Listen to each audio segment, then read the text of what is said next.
ja ma arvan, et inimesed tekivadki küsimused, aga mida see nagu tähendab, on ju. Aga sa just tõid nagu hea näite, et see ei pea olema ilmtingimata mingi kindlas tempos või rütmis penetratsioon, vaid teinekord ongi see, et on lihtsalt sees, on ju, sest ollakse.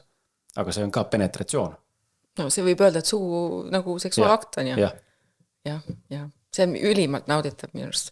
Et selles osas, et ma lausa soovitan proovida kõigil on ju seda, et mees on lihtsalt naise sees ja mitte midagi ei tee, kumbki ei liiguta mitte midagi.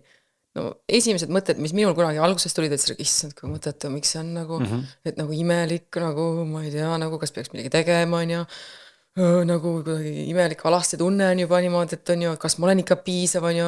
Ja noh, ma eeldan, et kui mehel hakkab ära vajuma, issand jumal, kas ma ei olegi nagu nüüd nii nagu väärtuslik naisena, et tal nagu või nagu nii seksikas või midagi sellist, et tal nagu hakkab ära vajuma, on ju. See pole üldse sellega seotud. ei ole. Aga need olid need esimesed mõtted kunagi ammu, mis ma tegin, kui ma seda harjutasin, on ju. Aga mingi aja pärast on see, et sa oled, oletame 5 minutit juba olnud, on ju, 10 minutit olnud, 15 minutit olnud, siis juba hakkab kogema mingeid kogemusi, mida sa varasemalt võib-olla ei ole kunagi kogenudki.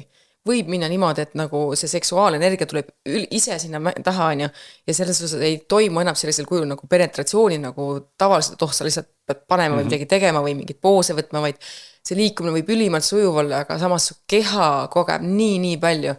Vähemalt naisena ma olen seda kogenud ja kõrvalt vaadates tundub, et mehel on ka olnud ja noh, vähemalt rääkides on ta ka kinnitanud, et tal on ülimad kogemused olnud pärast seda, on ju.